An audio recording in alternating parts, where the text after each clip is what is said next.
नमस्कार बच्चों, welcome to education therapy. मैं अखिलेश आज आप लोगों को उत्तर प्रदेश बोर्ड कक्षा 6 विषय विज्ञान में पाठ 16 के अभ्यास प्रश्नों को हल कर रहा हूँ। पाठ 16 जिसका नाम है जल, यानी जल पाठ के हम जो अभ्यास प्रश्न हैं उनको हल करेंगे, यानी क्वेश्चन आंसर जो है वो हम हल करेंगे। ठीक है, शुरू करते हैं इस पाठ के अभ्यास प्रश्नों को हल करना। शुरू करने से पहले अगर आपने हमारे यूट्यूब चैनल को सब्सक्राइब नहीं किया है तो प्लीज़ सब्सक्राइब करें। और अगर आप मुझसे इंस्टाग्राम, फेसबुक या टेलीग्राम पे जुड़ना चाहते हैं तो ये जुड़ने के लिए सारी लिंक दी गई है। ये लिंक आपको डिस्क्रिप्शन बॉक्स में भी मिल जाएगी, वीडियो के नीचे जो डिस्क्रिप्शन होती है वहाँ भी मिल जाएगी। तो वहाँ से आप मुझे टेलीग्राम पे, फेसबुक पे या इंस्टाग्राम पे फॉलो कर सकते हैं। चलिए शुरू करते हैं अभ्यास प्रश्न को हल करना। चलिए पहला प्रश्न देखते हैं। पहले का पृथ्वी का कितना भाग जल से घिरा है? पृथ्वी का कितना भाग घिरा है? लगभग 2/3 भाग पृथ्वी का जो जल से घिरा है। तो सही उत्तर क्या हो जाएगा? 2/3 भाग। अगला देखते हैं। प्राकृतिक जल का शुद्धतम रूप है तो क्या है? वर्षा का जल। प्राकृतिक जल का शुद्धतम रूप है वर्षा का जल। अगला देखते हैं।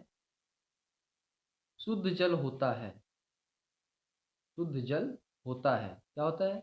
रंगहीन, गंधहीन, स्वादहीन और पारदर्शी होता है। तो सही उत्तर क्या हो जाएगा? ये शुद्ध जल रंगहीन होता है, गंधहीन होता है, स्वादहीन होता है और साथ साथ पारदर्शी भी होता है। अगला देखते हैं। जल घोल सकता है तो जल ठोस, द्रव, गैस जो कुछ भी है सबको घोल सकता है। तो सही उत्तर क्या हो जाएगा? ठोस, द्रव, गैस। जल ठोस को भी घोल सकता है, द्रव को भी घोल सकता है और गैस को भी घोल सकता है। ठीक है, चलिए अगला देखते हैं। जल के तलछटीकरण हेतु उपयोग किया जाता है तो तलछटीकरण हमारा जल शोधन का एक तरीका है, एक चरण है। तो उसमें हम फिटकरी का इस्तेमाल करते हैं। तो सही उत्तर हो गया हमारा फिटकरी। ठीक है, फिटकरी हमारा सही उत्तर हो जाएगा। चलिए आगे देखते हैं। प्रश्न नंबर 2। फिर हम क्या देखेंगे? प्रश्न नंबर 2 जिसमें हमको रिक्त स्थान भरने हैं। तो पहला देखते हैं, देखिए। समुद्र का जल सबसे बड़ा स्रोत है। ठीक है, समुद्र का जल जो है वो सबसे बड़ा स्रोत है, यानी जल का सबसे बड़ा स्रोत क्या हो गया? समुद्र होता है। जल सभी जीवधारियों का प्रमुख घटक है, सबसे इम्पोर्टेंट घटक में आता है ये। ऑक्सीजन, ऑक्सीजन के बाद जल, ये दोनों हमारे जीवन के लिए बहुत ज़्यादा ज़रूरी चीज़ें हैं। फिर देखते हैं। जल में बहुत से पदार्थ घुल जाते हैं इसलिए यह अच्छा विलायक है। ठीक है, क्या है? विलायक है, क्योंकि इसमें हर तरह के पदार्थ घुल जाते हैं। अगला देखते हैं। जल की कठोरता उसमें घुले लवण के कारण होती है। ठीक है, जो उसमें लवण घुले घुले होते हैं उनके कारण होती है। क्लोरीन द्वारा जल में उपस्थित कीटाणुओं को नष्ट करने की प्रक्रिया को क्या कहते हैं? क्लोरीनीकरण कहते हैं। ठीक है, क्लोरीन से जब हम कीटाणुओं को मारते हैं तो उस चरण को हम कहते हैं क्लोरीनीकरण। चलिए, तो ये हो गया आपका। अब प्रश्न नंबर 3 है। इसमें सही गलत का निशान लगाना है। सही कथन के सामने सही और गलत के सामने गलत का चिन्ह लगाना है। तो चलिए देखते हैं। पहला देखिए। अपमार्जक यानी डिटर्जेंट मृदु व कठोर दोनों प्रकार के जल में झाग देता है। एकदम सही है। जब हम पाठ पढ़ रहे थे तभी मैंने बताया था। जो साबुन है वो मृदु जल में झाग देता है लेकिन कठोर जल में झाग नहीं देता। वहीं जो अपमार्जक है वो क्या, यानी डिटर्जेंट यानी सर्फ, चाहे सर्फ कह सकते हैं या कपड़े वाला साबुन जो होता है, ठीक है, कपड़े धोने वाला, तो वो क्या होता है? डिटर्जेंट होते हैं। ये हमें साधारण जल में भी झाग देते हैं और कठोर जल में भी झाग देते हैं। तो यहाँ पे हमारा ये सही हो गया। इस पे हम सही का टिक मारेंगे। फिर देखते हैं अगला।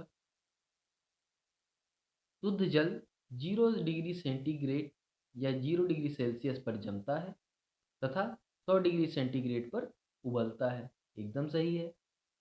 0 डिग्री सेंटीग्रेड पे जल बर्फ बन जाता है और 100 डिग्री सेंटीग्रेड तक गर्म करते हैं तो वो खौलने लगता है यानी उबलने लगता है। ये भी सही है। अगला देखते हैं। कठोर जल कपड़े धोने तथा औद्योगिक कार्यों के लिए उपयुक्त है। गलत। कठोर जल न कपड़ा धोने के लिए उपयुक्त होता है, ना ही औद्योगिक कार्यों के लिए उपयुक्त होता है। ठीक है। अगला देखिए। जल तीन अवस्थाओं, बर्फ यानी ठोस, जल यानी द्रव तथा जलवाष्प यानी गैस में पाया जाता है। यानी जल की तीन अवस्थाएं हो गई, ठोस, द्रव, गैस। तो ये एकदम सही है। जल तीनों अवस्थाओं में पाया जाता है। साधारण ताप पे यानी अलग अलग ताप पे हम इसको अलग अलग अवस्थाएं प्रदान कर सकते हैं। जैसे साधारण ताप पे जल द्रवावस्था में होता है। जब हम इसको फ्रिज में रख देते हैं 0 डिग्री सेंटीग्रेड तक ठंडा कर देते हैं तो ये बर्फ बन जाता है यानी ठोस बन जाता है। फिर जब इसे हम 100 डिग्री सेंटीग्रेड तक गर्म करते हैं, ठीक है, खौलाते हैं, उबालते हैं, तो फिर ये क्या होता है, गैस में बदलने लगता है। ठीक है। तो ये तीन अवस्थाएं हो गई जल की। चलिए अगला देखते हैं। अगला प्रश्न, प्रश्न नंबर 4। प्रश्न नंबर 4 का देखिए। जल के तीन भौतिक गुण बताइए। तो इसका उत्तर देखते हैं। जल के तीन भौतिक गुण निम्नलिखित है। पहला, जल रंगहीन, गंधहीन तथा पारदर्शी होता है। यहाँ पे स्वादहीन भी होना चाहिए। रंगहीन, स्वादहीन, गंधहीन और पारदर्शी। ठीक है।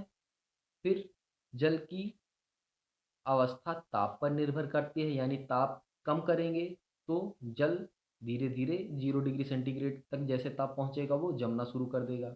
वहीं ताप जब 100 डिग्री सेंटीग्रेड तक हम कर देंगे, बढ़ा देंगे, तो वो खौलना शुरू कर देगा यानी गैस में बदलना शुरू कर देगा यानी जल वाष्प बन जाएगा। अगला देखते हैं तीसरा। शुद्ध जल का क्वथनांक 100 डिग्री सेल्सियस होता है। ठीक है। तो ये हो गया इसके भौतिक गुण। अगला देखते हैं। अगला प्रश्न, जल में उपस्थित कीटाणुओं को नष्ट करने के लिए किस रासायनिक पदार्थ का उपयोग करते हैं। तो जल में उपस्थित जो कीटाणुओं को नष्ट करने के लिए हम उपयोग करते हैं किसका, क्लोरीन, पोटेशियम परमैंगनेट व ब्लीचिंग पाउडर, इन सभी का इस्तेमाल हम करते हैं। साथ साथ हम जो ओजोन होता है यानी O3 जिसको बोलते हैं, उसका भी इस्तेमाल हम कर लेते हैं। ठीक है। चलिए अगला प्रश्न देखते हैं। प्रश्न नंबर 5। कठोर जल एवं मृदु जल में क्या अंतर है। चलिए इसका उत्तर देखते हैं। जल की भिन्नता उसमें घुले हुए लवण के कारण होती है। लवण की घुलनशीलता के आधार पर जल मृदु एवं कठोर होता है। जल में कुछ लवण की उपस्थिति हमारे लिए या हमारे स्वास्थ्य के लिए हानिकारक नहीं होती। ऐसे जल को मृदु जल कहा जाता है। इसके विपरीत दूसरा देखते हैं। इसके विपरीत कुछ अन्य लवण के घुले होने पर जल कुछ कार्यों के लिए अनुपयुक्त हो जाता है। तो ऐसे जल को हम कठोर जल कहते हैं। ये आपका उत्तर हो गया। यही दोनों अंतर होते हैं। यानी साधारण भाषा में हमको अगर पहचानना हो तो हम कहेंगे साबुन के साथ जो जल ज़्यादा झाग दे वो मृदु जल है और जो कम झाग दे वो कठोर जल है। जो जल हमारा मृदु जल होता है उसमें कुछ खनिज लवण उसमें भी पाए जाते हैं, यानी जो लवण पाए जाते हैं वो हमारे लिए लाभदायक लवण होते हैं, यानी वो हमें हानि नहीं पहुंचाते। वहीं जो कठोर जल होता है उसमें जो लवण पाए जाते हैं वो हमारे लिए अनुपयुक्त होते हैं, हमारे लिए बेकार होते हैं। ठीक, हमारे लिए हानिकारक हो जाते हैं कभी कभी वो। तो ऐसे जल जो होते हैं वो कठोर जल कहलाते हैं। चलिए अगला देखते हैं। प्रश्न नंबर 6। प्रश्न नंबर 6 में वाष्पन एवं संघनन को परिभाषित कीजिए। चलिए इसका उत्तर देखते हैं। द्रव जल का वाष्प रूप में परिवर्तन वाष्पन, ये वाष्पन है। ठीक है, प्रण लिख गया है। वाष्पन एवं जल वाष्प का द्रव जल के रूप में परिवर्तन संघनन कहलाता है। यानी जल का जब वाष्प में परिवर्तन होता है तो जल जब वाष्प में परिवर्तित होने लगता है तो उसको कहते हैं वाष्पन। और जब जल का जो वाष्प है उसी वाष्प को जब हम जल में परिवर्तित करते हैं तो उसे कहते हैं संघनन। चलिए अगला प्रश्न देखते हैं। देखिए प्रश्न नंबर 7, जल के शोधन की विभिन्न प्रक्रियाओं का वर्णन कीजिए। चलिए देखते हैं इसका उत्तर। घरों में नलों द्वारा पहुंचाने से पूर्व जल का शुद्धिकरण निम्नलिखित चरणों में किया जाता है। पहला देखते हैं, तलछटीकरण पहला चरण होता है। नदी के जल को पंप द्वारा, ये पंप है ठीक, पंप द्वारा तलछटीकरण हेतु एक टंकी में एकत्रित किया जाता है। कुछ समय बाद टंकी की तली में अशुद्धियां बैठ जाती हैं। तलछटीकरण की प्रक्रिया तेज करने के लिए फिटकरी का उपयोग किया जाता है। ठीक है, इसका उपयोग किया जाता है तेज करने के लिए, फिटकरी का उपयोग किया जाता है। तो ये पहला चरण हो गया। अब अगले पे आते हैं। दूसरा, छानना। तलछटीकरण के बाद जल को कोयला यानी एक्टिवेटेड कार्बन जो होता है, एक्टिवेटेड कार्बन एक कोयला, कंकड़ों एवं रेत यानी जो बालू होता है, कि कई परतों से होकर छानते हैं, जिससे धूल तथा अघुलनशील अशुद्धियां दूर हो जाती हैं। कोयला क्या करता है? कोयला या जो एक्टिवेटेड कार्बन है वो पानी से रंग तथा गंध को दूर करता है। यानी पानी में अगर कोई रंग है तो वो रंग निकाल लेगा, खींच लेगा अपने अंदर, और कोई पानी के अंदर गंध है जो बेकार है या जैसी भी है तो उसको भी अपने अंदर खींच लेगा। इससे क्या होगा, पानी साफ हो जाएगा और उसके अंदर कोई गंध होगा तो वो भी दूर हो जाएगा। ठीक है, फिर देखते हैं अगला चरण क्या है हमारा। अगला चरण है क्लोरीनीकरण। इसमें देखते हैं, छनित जल यानी जो जल छन चुका है उसमें उपस्थित कीटाणुओं को नष्ट करने के लिए ब्लीचिंग पाउडर या क्लोरीन गैस प्रवाहित की जाती है। क्लोरीन जल में उपस्थित कीटाणुओं को नष्ट कर देती है। इस प्रक्रिया को क्लोरीनीकरण कहते हैं।